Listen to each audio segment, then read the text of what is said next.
to Generals of World War II, The Art of Command. We are super excited for our guest today. The great Bill Nance is joining us. Hello, Bill. Hello, how are you doing? I'm great. Thanks for joining the show. For those of you not familiar with Bill, he has a great podcast with a friend of mine, Dr. Jonathan Abel, A Confused Heap of Facts, which I'll tell you about in a minute. But before we get to today's subject matter, which is also General Bradley, Bill has a lovely disclaimer that we need to go over real quick. Okay, so as an associate professor at the Command General Staff College, all opinions expressed here are my own and do not necessarily reflect the opinions or positions of the United States Army, the Command General Staff College, or the Department of War. Got it. Thanks for doing that. Okay. I've listened to your podcast with Jonathan numerous times. For the uninitiated, what is it about? Well, basically, it's a bunch of historians geeking out about various and sundry historical topics. Our predominant source of content comes from our own hallway and up and down the department of the Command General Staff College. And we try and bring in people who are subject matter experts. And we talk about things that, as we said, a slightly more formal version of a lunchroom conversation about a historical topic. So we do wild and varied topics. We've talked about everything from Napoleon to World War II to the history of mortuary affairs was one. International law, we've done it. Well, that's why I like it. It's not pegged to a certain genre, and it's kind of guerrilla style where you guys are like, let's just talk about it. Let's not have a script. Let's go. Yeah, it works for us, considering how much time we really have to do, because we do this in addition to our regular job. So we find a time for it. No, I love it. Yeah, I recommend my listeners check it out, A Confused Heap of Facts, which is a great podcast. And today we're going to talk about General Omar Bradley. Yeah, I'm a very interesting guy. So we're going to dive into him here. He was born in 1893 in Clark, Missouri. He comes from modest roots. What was his upbringing like? He kind of worked in industry a little bit before going to West Point. In many ways, your average turn of the 20th century guy, which is didn't go straight out of high school, had spent some time doing other things, was a very capable individual, and from what we say, Missouri. Yeah. So just another guy, kind of nobody of special importance right away. I saw his father died when he was a teenager, so I wonder if that kind of matured him more quickly. Possibly. Yeah. It's hard to tell, of course, from the distance of history, how things worked in terms of that. Having to kind of help provide for a family, kind of, chip in at an early age, certainly had something to do with that. And you kind of see those guys that have to do that, to kind of step into those roles. You see that come out in some of the things they value and all that kind of stuff. But overall, for the most part, yes, but so did a lot of other folks, if that makes sense, too. All right, well, let's talk about his West Point time. I know he graduates in 1915, famously, quote, the class the stars fell on, end quote. What was unique about his graduating class, and how do you think it influenced his career path?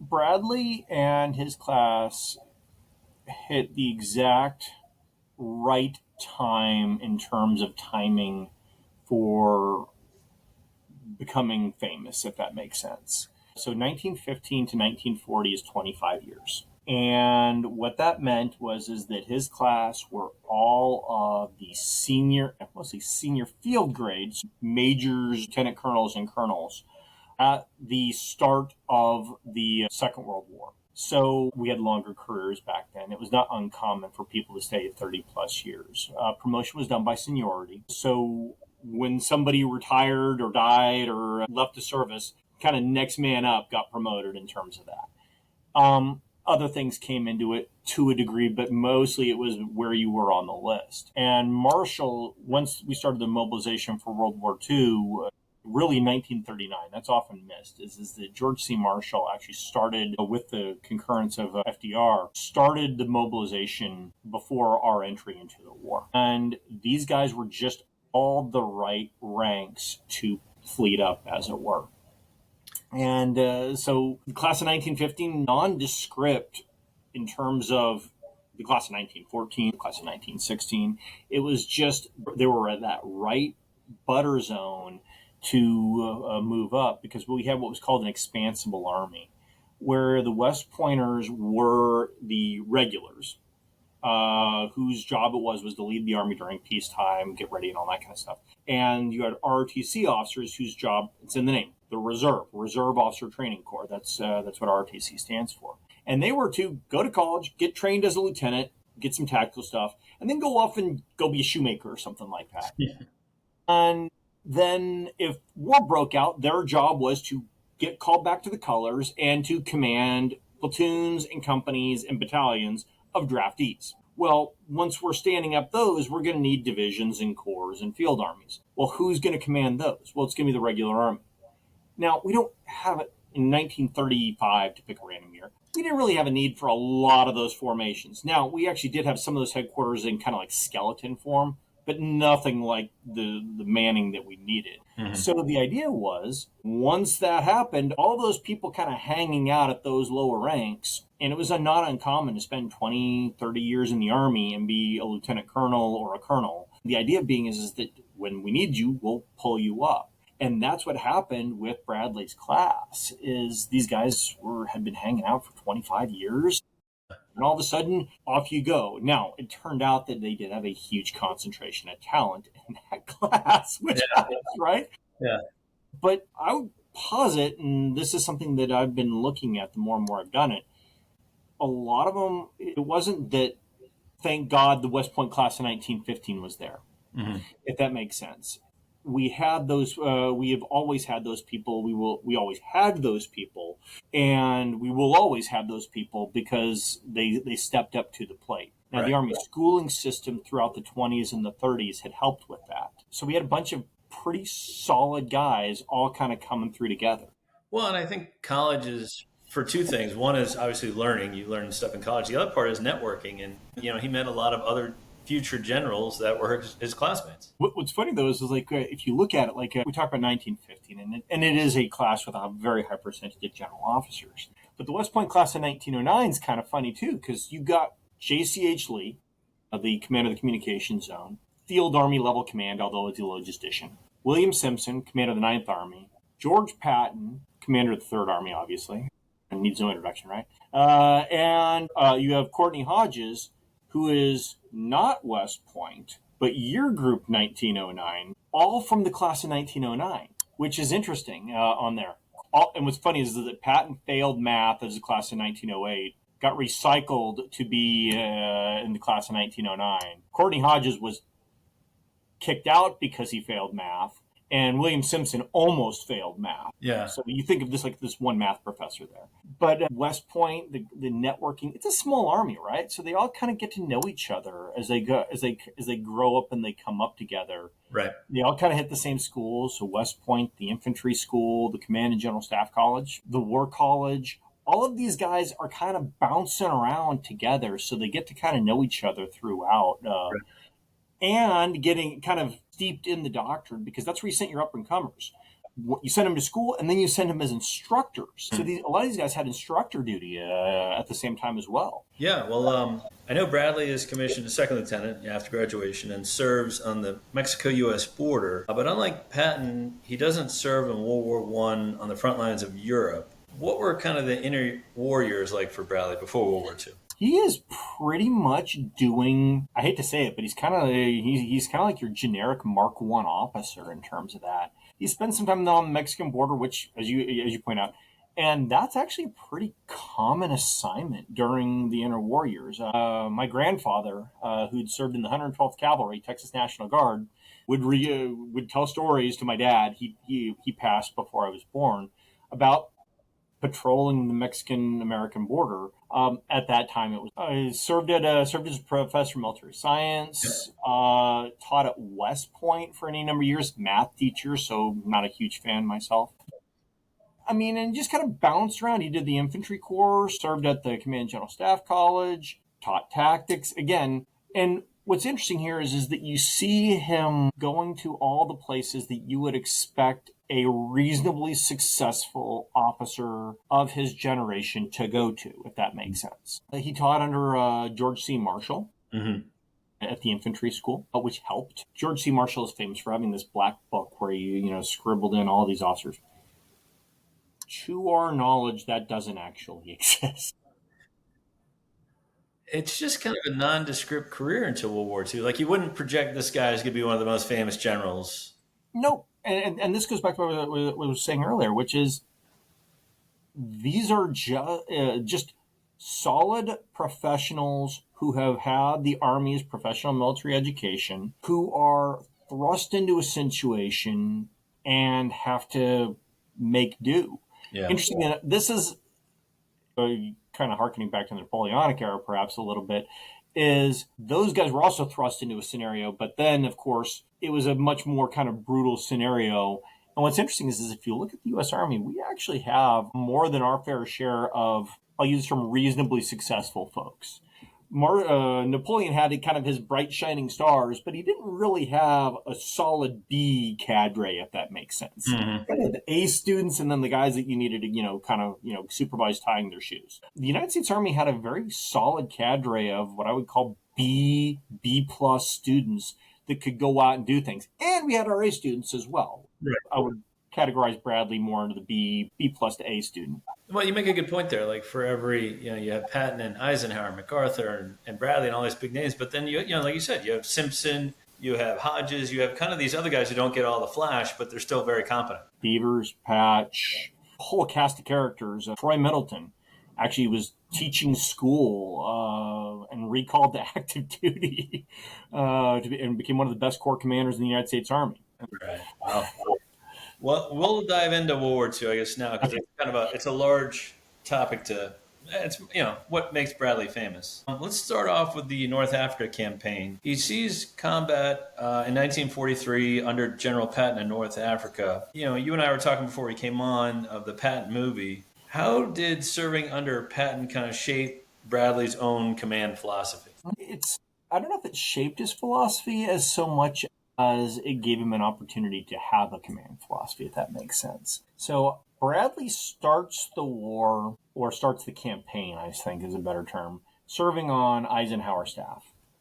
Long short story, Eisenhower is the theater commander of the North African theater. And he has kind of a land component commander who is, you got General Alexander, who's got the commander of the 18th Army Group. In Army terms, that's the land component commander. He had an Air Force component commander and a Sea component commander. But Bradley is serving as a general officer on his staff. Eisenhower is having problems in Tunisia before Patton even shows up. So he sends Bradley out to figure out what the heck's going on. Patton comes in, has to figure out the Second Corps. Patton actually was already a Corps commander. He had been commanding out in Morocco. And Patton says, I need somebody capable and competent that I trust. He knows Bradley. They've kicked around the Army. They have familiarity. Bradley's got a good reputation. So Patton says, I want him. It also helped that Bradley was kind of that generation we talked about, where he was kind of on the short list to take Corps command anyways. But before they could do that, they needed to kind of get things back on track. So Bradley kind of serves underneath Patton to kind of get him moving. And they have very different personalities, right? Bradley's kind of a quieter dude a little bit. Patton, of course, is, Patton. Yeah. And interesting enough, they kind of work, if that makes sense. Bradley starts off as kind of his deputy commander, kind of kicks around a couple things. And overall, what it does is that, as I said, by that point, the guy I'd have to do math real quick, which is always dangerous in public. But he's 40, almost 50 years old by this point. But what he's done is he's had a good opportunity to kind of, he sees Patton and okay, that's okay, I got it. But he's able to kind of come in and be the good cop to Patton's bad cop, if that makes sense. And that works for the Second Corps. Because first off, they kind of start off as commanding general staff officer. And then as the campaign in Tunisia is grinding on, Patton's actually pulled back to command the command that he was supposed to have, which was the 7th Army. Mm-hmm. Bradley is then put in the command that he was supposed to have. Well, he had never been tapped originally to be the Second Corps commander. That had been Lloyd Friedendahl. Yeah. That had not worked out well. We don't have time to go down the incompetence of Friedendahl. We can do that some other time. Yeah, that's a whole other story. So Bradley was the next man up, as it were. So Bradley actually finishes the campaign as the Second Corps commander and very competently leads the Second Corps through a series of pretty grinding battles. Yeah, and even his nickname, quote, the GI's general, he dressed very plainly. Meanwhile, Patton has the shiny helmet and the riding boots. I think they just contrasted each other nicely. Yeah, I would argue that I think Bradley is a more stereotypical. He's closer to the norm than Patton was, if that makes sense. An army can only hold so many Pattons in the world. Right. Well, Eisenhower's already impressed with the rising general, saying of Bradley, quote, there is very little I need to tell you about him because he is running absolutely true to form all the time. He has brains, a fine capacity for leadership, and a thorough understanding of the requirements of modern battle. He has never caused me one moment of worry. He is perfectly capable of running an army. He has the respect of all of his associates, including the British officers that have met him, end quote. So he must be doing something right. Yeah, and I want to key on that British thing for just a minute because this is a very awkward time in the U.S. Army. British actually make up the predominance of forces in the Tunisian theater. You have the entire 8th Army. You have the British First Army. You have a French Corps present, which they didn't want to be associated with the British First Army. There's this whole weird thing where if the Brits want to send a command to the French, it has to go up to theater headquarters and down because the French and the British Mers El Kabir, where the Brits sank the French fleet, right. Still an open problem. Right. And Bradley has to deal with this. The British are not terribly impressed with the fighting qualities of the American army. And this is, of course, in all the literature that's there. You have an ally that's been doing this for a couple of years and looking at you going, why can't you get your stuff together? Right. Well, yeah, Kasserine Pass probably didn't help that. No, but what's interesting is how quickly we actually put ourselves back together again. Mark Calhoun has done a really good job highlighting that Kasserine Pass started bad but got better, and the American Army starts to get through this. But again, this requires some coaching and some leadership to get through, not just to kind of get the soldiers through their own getting started kind of campaign, but also having to do the up and out with the British First Army leadership and also just the British Army Group commander, because the Brits don't really appreciate what the Americans are doing. They don't appreciate where they're at. Mm-hmm. So Bradley's having to work through all of this and reach some success. Right. Well, that's going to continue to happen throughout our next few topics. The next one is the Sicily campaign. So we win North Africa. Now we're going to invade the soft underbelly of Europe, which is Italy. Bradley commands the Second Corps during the invasion of Sicily. What challenges did he face here, and how did he overcome those? So Bradley has the first problem of he is a corps commander with an army headquarters that has precisely one corps working for it at the time. So if you've ever had a boss where you're the only show in town, that was Bradley for a while. Now Patton's going to eventually create a provisional corps, stealing combat power from Bradley, to go do his race around the flank. That's actually Keyes doing most of that fighting around the flank. And Bradley is faced with kind of a hard, bloody, slugging match up the center of the island. And for those that have ever been to Sicily, the place it's one gigantic mountain chain. I mean, the only place you can really even maneuver effectively is the coastal plains. The center of the island is just one big mountain after another mountain after another mountain. And this is a mechanized/motorized army. All of the supplies, the stuff and things have to go on trucks, which they're going on these goat paths up the mountains. So Bradley's got to figure out how to make all this work against a German force that is very intent on not getting crushed. It is a series of just exceptionally bloody and hard division and corps fights, because when you have a corps fight, like what makes a corps fight different than a division fight? If you've got two battalions fighting alongside each other, supporting each other where there's one coherent action, that's a regimental fight. Two regiments doing the same thing, that's a division fight. Mm-hmm. Two divisions doing that, that's a corps fight. And so you're having to scope out your field of view as much. And so he's got all these little micro battles going on that he has to piece together so that they're actually doing something intelligent. Right. Because fighting is not just run at the enemy. I want ground, but I want the right ground. And that's what Bradley and his corps commanders are having to fight through. At the same time, he's got Patton sitting there going, "We got to beat the British to Messina," and taking his combat power as he's whipping around the coastal plain. Yeah, I think it just gets kind of glossed over, like, oh, the British had trouble and the Americans just flew through Sicily, but that's not the case. Oh yeah, so there's a couple really good books on the First Infantry Division that just talk about the hard fighting during this time frame. There was more than the First Infantry Division there. There was the Third Infantry Division. There was the First Armored Division. All of these the divisions from Tunisia are there as well. Well, yeah, no, that's an interesting topic. Moving on in his career, we get to D-Day in Normandy, and he's the commander of U.S. First Army. And he's helped plan and lead the landings at Omaha and Utah Beach on June 6, 1944. What role did Bradley play in the success of D-Day? Because I know Patton's kind of a decoy. He's in charge of the Ghost Army. So what is Bradley's role here? So the task organization going on to the beaches in Normandy is they're all under the command of the 21st Army Group. That is General Montgomery. And he has two armies working for him, the Second Army and then the Second British Army and the First American Army. Bradley is the commander of all American forces landing in Normandy on the 6th of June. And his primary role on D-Day is almost just sitting and watching. So you've got two corps going ashore. You've got the 5th Corps at Omaha and the 7th Corps at Utah. And each of those corps commanders are managing that fight independently. Bradley does not really have a tactical role until he can actually get both of his corps ashore and manage them together. Now, he does have a serious conversation on the 6th of June about mid-morning as whether or not he's got to pull the plug on Omaha Beach. That's an Army commander's decision. Because if you pull the plug on Omaha, that half the Army is now not ashore. And ramifications all over the place.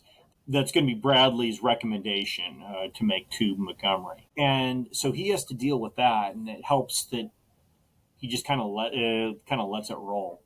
Now, what he does once they're ashore is that his army is in a field army in World War II is what's called an administrative and a tactical headquarters. So administrative is not just like paperwork. It's also the logistics, it's the sustainment, it's managing all the different enablers and all that kind of stuff. So his job is making sure that the 5th Corps and the 7th Corps are synchronized and that their divisions are receiving all of the necessary sustainment to get ashore. That's a harder task than it sounds like, because everything is coming ashore via landing craft. And then once you get the mulberries built, they're coming ashore via the mulberries. The problem being is you can still only land so much at a time. And this is a problem I play with my students a lot of time.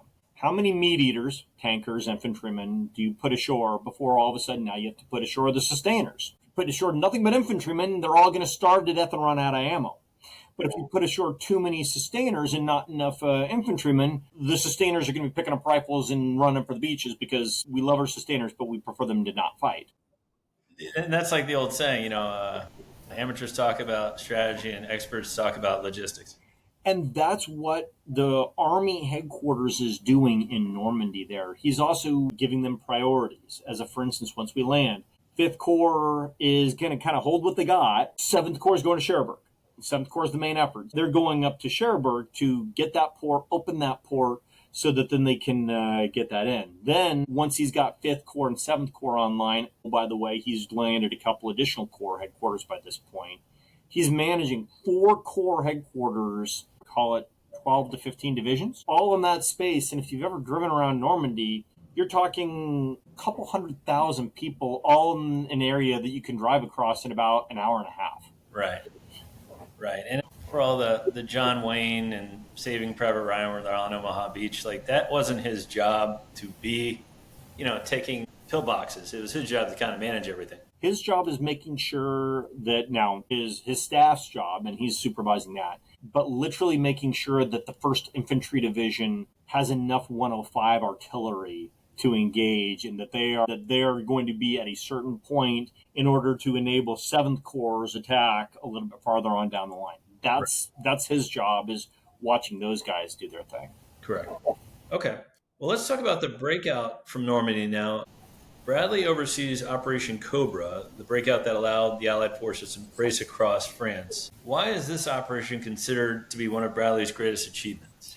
This is one of the coolest military operational moves the U.S. Army has in its history. You have 4 corps at least, more if you count the rest of First Army, all moving in time and space across across a very, very narrow front. So it starts off, he's going to mass the 7th Corps on a very, very narrow front. And he's going to give the 7th Corps 6 divisions. That's a lot. A typical corps is, well, by definition, a corps is 2 or more divisions. 6 is basically a field army. You've got a field army. How many troops are we talking in a division and a corps, roughly? Infantry division, anywhere with attachments, about 15,000 people. Okay. So 90,000 men. In a corps? In 7th Corps. Okay. So it's a lot of people on a very narrow strip. Very narrow space. And then, so his plan is to break out from Normandy, but they race across France is not yet thought of, if that makes sense.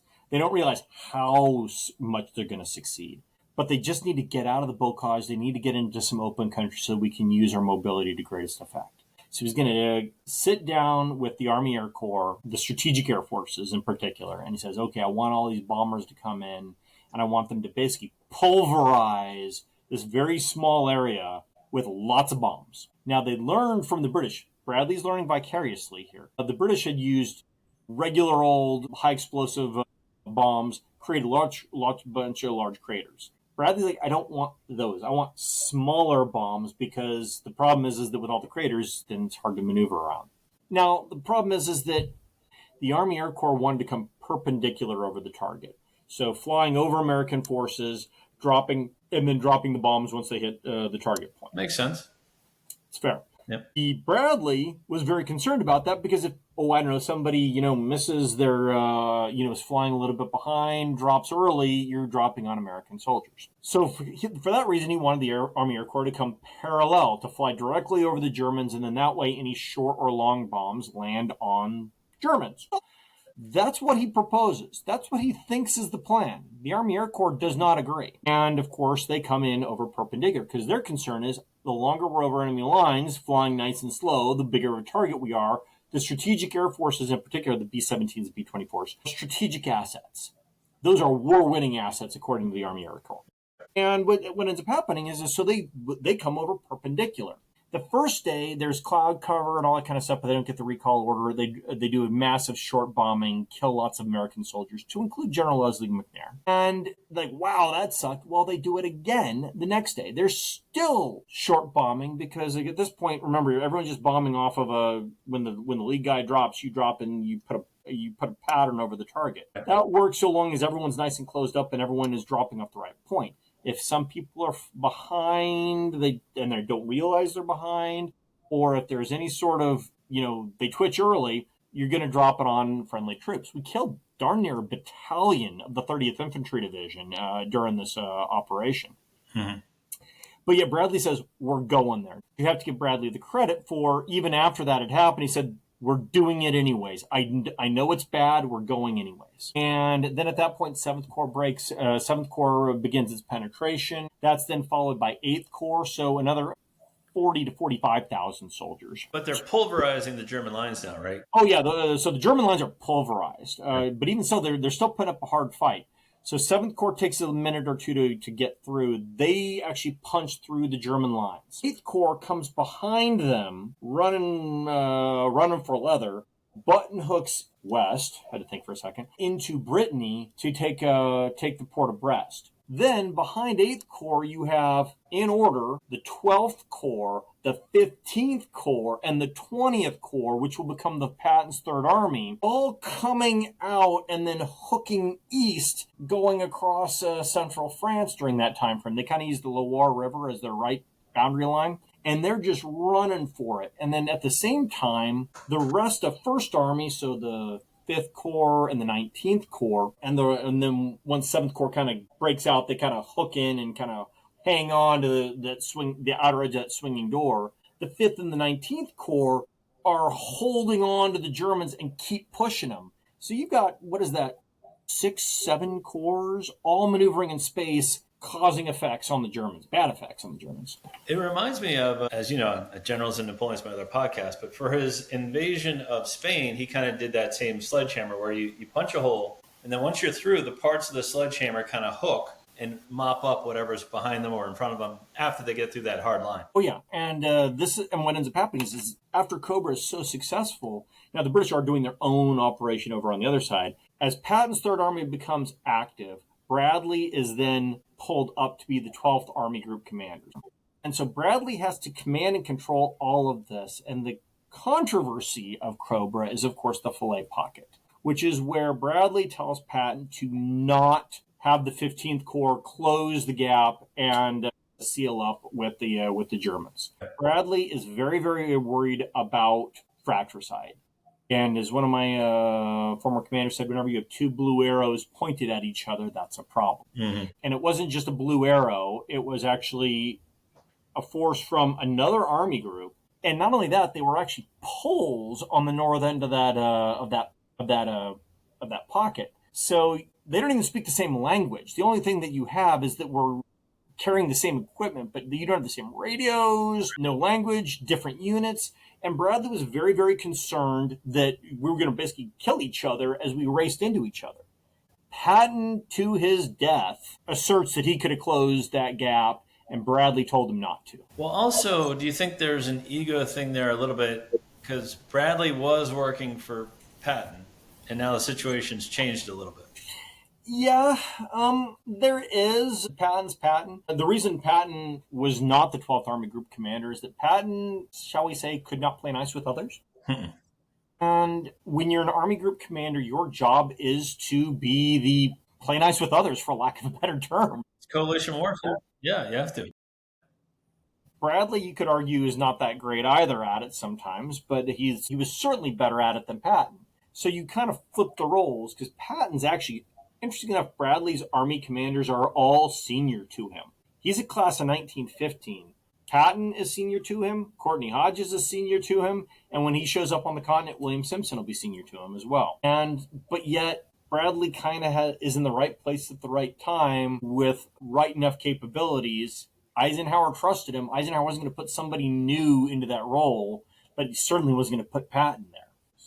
That segues nicely into our next topic, coalition warfare. Obviously the Americans and British race across France and things are looking good. And then in late 1944, the Battle of the Bulge occurs, and Bradley's commanding U.S. forces during Germany's surprise offensive. How did Bradley respond to the crisis of the Battle of the Bulge? So I'm going to back up just a little bit in terms of that. So Bradley had 3 armies in the line by this point in the game. He had 9th Army way up in the north, north of Aachen, and they were holding the line. Then you had the 1st Army mostly concentrated just to the east of Aachen, and they're fighting in the Battle of the Hurtgen Forest, which most people have probably heard of if they've looked at World War II.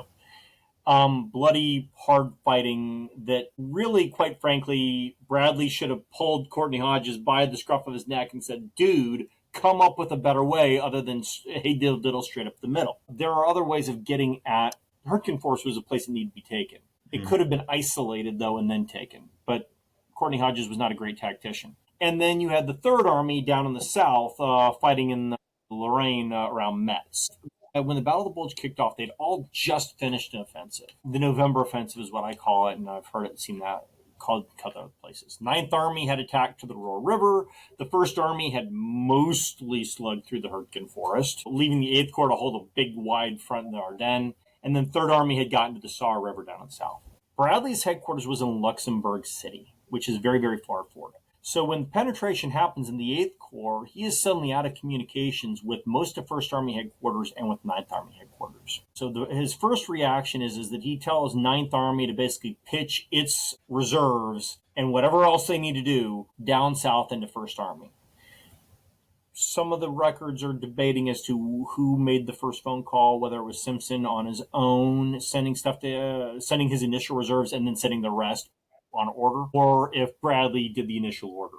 I'm more on the side that Simpson sent the 7th Armored Division, which fought at St. Vith, on its own, and then he sent the rest of his combat power on order from Bradley. But Bradley, to his credit, did the one thing, he did one order that I think saved the battle for the Americans. I don't think the Germans were ever going to win this one either, but it kept a bad situation from being worse. He physically sent the order, just whether they were already moving, to 7th Armored Division, and he also ordered Patton to send the 10th Armored Division north at the same time. So 2 armored divisions, one from the north, one from the south, go. The 7th Armored Division fights at St. Vith and basically stops the entire German northern shoulder in its tracks. They eventually get almost encircled and have to pull back, but it's a heroic stand. My opinion, probably more important than the one at Bastogne.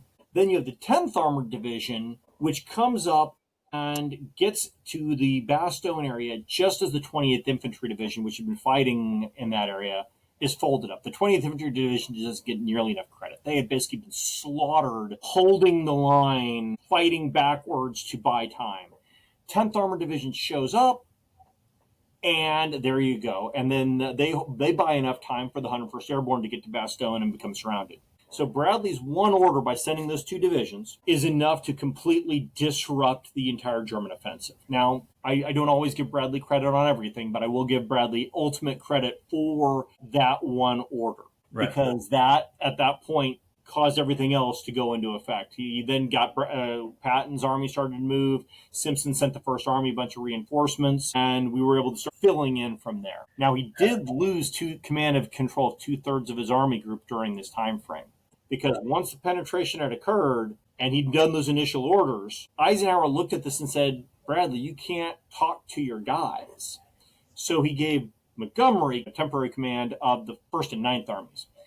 So Bradley only had command of the 3rd Army for a while. How did Brad feel about that? Not well. So Bradley and Montgomery had been feuding the entire fall. They both believed that each of them should be the main effort. And Eisenhower had basically been saying, no, you both would take the broad front strategy. Going to spread it out. Bear in mind that the same people who were on Bradley's staff in December of 1944, many of them are the same people who were on his staff in the 2nd Corps in Tunisia when the British Army, many of whom are now working with Montgomery in the 21st Army Group, all thought that the Americans were a bunch of incompetent rubes who didn't know what they were doing. There's a lot of history going on between these guys, and Bradley and Montgomery do not get along, and they're not happy with each other about it. Eisenhower and Montgomery almost come to blows on it. Eisenhower almost fires Montgomery.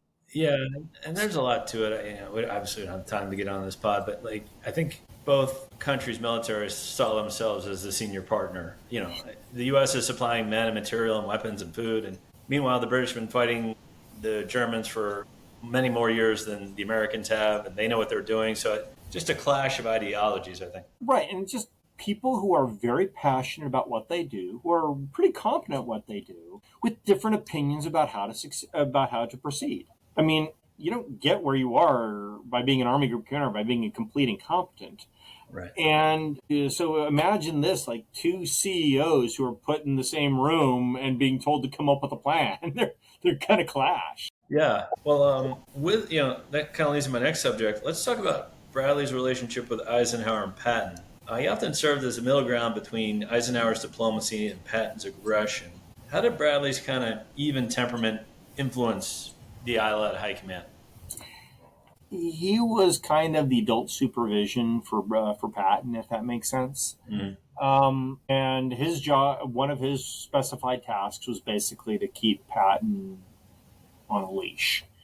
And not so much tactically. Bradley actually let Patton get away with all sorts of stuff tactically that he shouldn't have gotten away with. Mm-hmm. But where it really did was that Bradley's job was to make sure that Patton minded his manners around the British and minded his manners around the press to a degree. And so Bradley's job was just kind of keeping Patton the send towards enemy kind of thing. You look at the high command in Northwest Europe in 44, 45, and it's very much an in-group. They all knew each other, and many of them had been together since Torch. Patton had commanded at Casablanca. Bradley had been in that crowd. Eisenhower had been in that crowd. All their staffs had kind of come up with them during this time frame. Hodges had actually commanded the Third Army before it showed up in England, but was Bradley's chosen successor to lead him in the First Army. All of these guys kind of know each other, and so Bradley he's not quite what Malden portrays him as in the movie Patton in terms of the spreading oil on Patton's troubled waters kind of thing. But his job is really to kind of reach out and grab Patton by the scruff of his neck and pull him back because Eisenhower's got other fish to fry. Right. Yeah, the war ends May 1945 in Europe, and his post-war career is kind of interesting as well. He's the very first chairman of the Joint Chiefs of Staff, appointed in 1949. He became the first person to hold this position. What does he accomplish in this role? This is kind of unique. So this is where when Truman is desegregating the army, he also ends up presiding over the demobilization, but he presides over the remobilization of the army in time for Korea, and that's a challenge, right? Because Korea technically is not a declared war, so he's trying to figure out how to work with this and deal with a fairly obstreperous theater commander by Douglas MacArthur. And if you thought it was awkward where Bradley was like 5 to 6 years junior to Patton, MacArthur had been the superintendent at West Point when most of the general officers who were in the Army had been there. See, he had been a general officer since like 1916. Right. So what you have is this guy who is self-proclaimed the living embodiment of the history of the United States as a theater commander who is supposed to be subordinate to you. And then, like Bradley's like, all right, well, I somehow kept Patton under control, relative control, and that was a major ego. But now here I go again with an even bigger ego. Yeah, I mean, MacArthur had basically been living a life as an imperial viceroy in Japan during this time frame, and at first he's just busy trying to keep things from falling apart in Korea. Mm-hmm. And then after a while, okay, we have got the Incheon landing. MacArthur's doing well.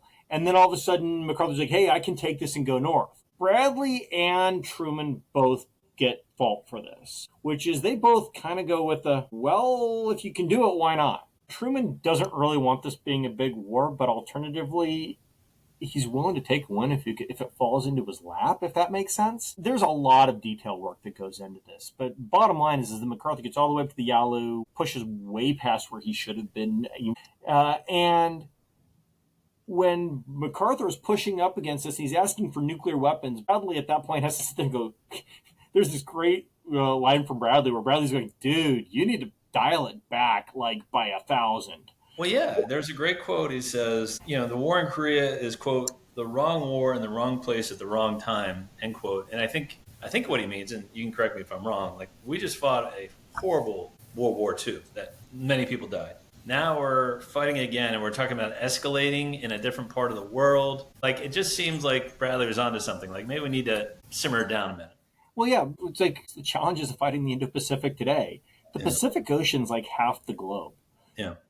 And all of your stuff and things has to come from the continental United States. Yes, we've got some stuff built up in Japan, but not a lot. So all the soldiers, all the tanks, all the rifles, belt buckles, boots, all that stuff has to come from the United States. And he's like, we do not want to get involved in this because, oh, by the way, we're also having the heating up of the Cold War.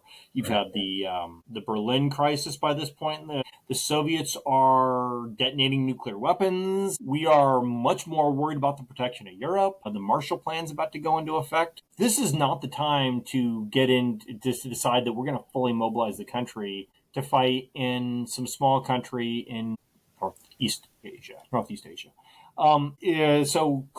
So he's sitting there going, guys, we have a win. Let's keep it. And so he kind of gets into an awkward spot here because was the guy that was brought in when the army's been cut to the bone. And then he kind of is the guy holding the bag when all of a sudden Truman says, I need an army. And Bradley has to say, well, sir, it's going to take a minute. Yeah. Because you were the Axeman where you're getting rid of people or putting them on early retirement. Now you need them back. Yeah, that's tricky. Let's talk about his later years. He wrote a memoir called A Soldier Story in 1951, reflecting on his wartime service. Does it give us any insights on his leadership style? Yes. So Bradley actually wrote two memoirs. The first is A Soldier Story, and then another. It's got a co-author, A General's Life, and it's interesting where Bradley's memoirs show a very good leader, if that makes sense. Sure. Bradley did a lot of good things. Bradley also got a chance to very carefully curate his public image. And this is something that we have to take into account as we look at him. Bradley did do all these things. He did lead the 12th Army Group through combat. He did lead the Army through a very trying time in the late 40s and early 50s. But he also had his challenges, right? The flight pocket is one. His feuding with Montgomery when it wasn't really necessary is perhaps another, although we talked about that a little bit. But so we just have to be careful of reading too much into his personal stuff. But what I'd say is that he comes across as, if you just kind of do things in a steady, orderly manner, it typically works out okay. Yeah. He was not very forgiving of failure, though, or perceived failure. Mm-hmm. And this is something that we were talking about a little bit before we started. 15 general officers are fired in the 12th Army Group. 13 of them are fired by some combination of Omar Bradley and Courtney Hodges. And that's a massive unbalance. Simpson fired 0, and Patton fired 2, one of whom was General Jones, the commander of the 106th Infantry Division at the Battle of the Bulge, who'd suffered a heart attack, lost 2/3 of his division, and asked to be relieved. He's an interesting character. On one hand, he presents a calm demeanor and an interesting foil to Patton. On the other, he tends to be a very demanding, by-the-numbers personality. Yeah, you and I were talking before, he was the technical advisor in the Patton movie, so obviously he looks good in there. And memoirs by nature, I don't care if you're U.S. Grant or Marshal Marmont, they're going to paint you in a flattering light if you wrote it. Even if that's not your intention, it's just going to happen. We are all the main characters in our own life stories. Correct. So yeah, while he's known for his calm and modest demeanor and his genuine care for troops, he dies in 1981 at the old age of 88. What do you think his legacy is? Because he's not as famous as Patton or Eisenhower. He's very capable general. Well, he's one of the only Army Group commanders in the history of the United States. You could almost count them on one hand. If you go back to the Civil War like I do, you have to add Sherman and then Grant in that mix too. But one of the only handful of Army Group commanders that's out there. He's a complex individual, but yet he does show that being a steady, reliable officer can achieve effects. You don't need to be a Patton to achieve success on the battlefield. And in point of fact, sometimes that's counterproductive. I think sometimes he was overly harsh. He helped perpetuate a culture of fire you rather than develop you in Northwest Europe that had some negative impacts in the Army overall. But he also presided over some pretty important things, including, I believe, the integration of the Army. I think that's during his time frame. And also kind of figuring out what the role of the chairman was, because you get to be the first one, so you get to make it up. You get to set your own role, as it were. Well, even if you look at the service record, like North Africa was a victory, Sicily was a victory, Operation Cobra was a victory, the Battle of the Bulge was a victory. So he's on the winning side of all of these. Now, whether that's coincidental or not, the fact remains what I just said. Yeah, and this is something that I'll really hit with some other generals, perhaps. But you don't need to be a jerk in order to win. And Bradley, while not always on that line, was more on that line than many other generals that we care to idealize. That's good stuff. Thank you for that, Bill. Good overall biography on General Bradley. If you'd like to hear more from the great Bill Nance, please check out his podcast, A Confused Heap of Facts. And we thank him for his time. Thank you, John. Thank you for having me.